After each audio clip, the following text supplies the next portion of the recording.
Yung ako Karen El Bardate.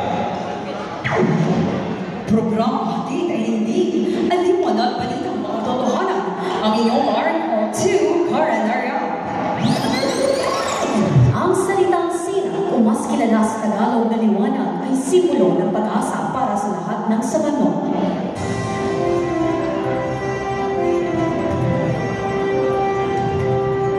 Sira Radyo.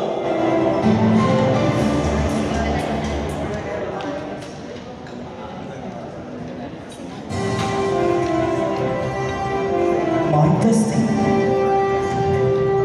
Pagsuot sa tunog at mikropono. Sira Radyo. Pagsuot sa mikropono, isa, dalawa, tatlo. Pagsuot sa mikropono.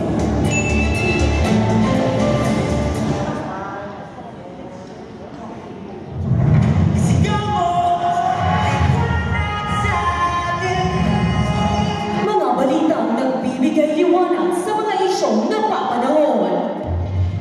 TXCZ 849 Sira Radyo.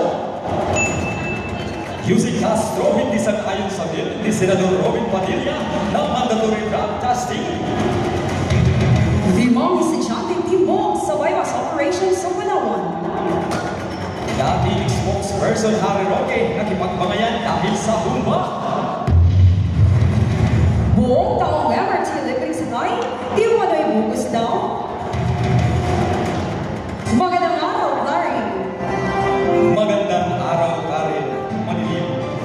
Ang liwanag sa isinusulong na batas ni Senador Robin Padilla na mandatory drug testing na hindi ito Bucuratis Presidential Commission Officer under Secretary Claire Castro. Ayon kay Yusek Castro, ito ay labag sa constitution at privacy na isinasaad sa Social Justice Society versus Dangerous Drugs Board 2008. Ikiniin pa niya, masasayang lang ang pondo ng gobyerno, kaya mas mabuti pang pag-aralan pati umano ng senador ang nais niyang batas. Samantala, kaugnay ng balita, biglang naglaho ang ilaw ng kinabukasan ng maaresto ang limang estudyante sa Palawan matapos mahulihan ang ipinagbabawal na sigarilyo. Narito si Abigail Carcuela para sa balita. Nangihisay pa ang mga estudyante nasa tinatayang edad na 19 to 25 nang sila ay arestuhin ng Philippine National Police o PNP sa Puerto Princesa, Palawan dahil sa paggamit ng di-umano'y tuklaw o black cigarette. Nakalap sa investigasyon ng PNP na ang nasabing droga ay ibinibenta online sa halagang 300 pesos. Hindi pa natukoy kung sino ang supplier nito. Samantala, naharap sa kasong paglaba sa Comprehensive Dangerous Act ang mga suspect.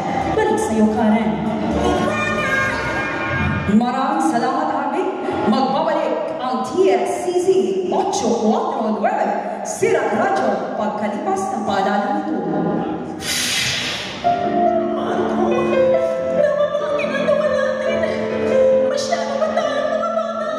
Huwag kang mag-alala, Tina. Akong bahala sa iyo. Nakita mo na to sa social media.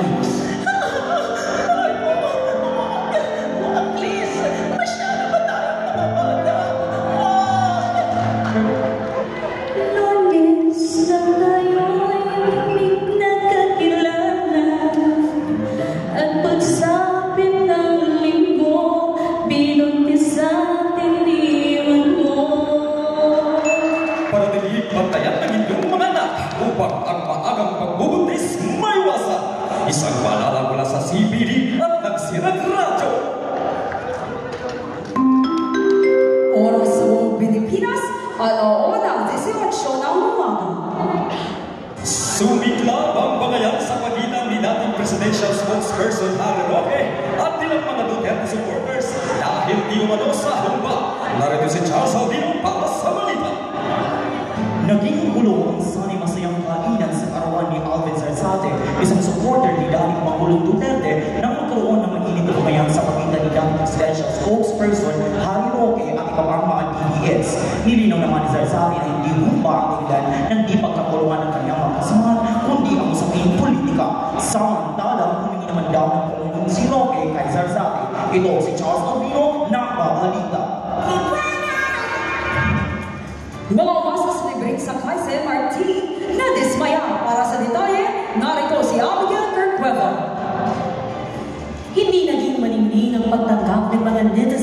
kumalat na post online sa di umano'y libreng sakay sa MRT na tatagal na buong taon.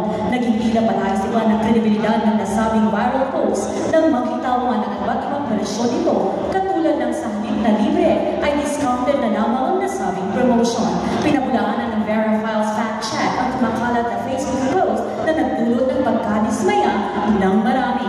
Balik sa iyo, Karen. Salamat, Harry. At yan ang mga balitang nag-aalap ng katotohanan.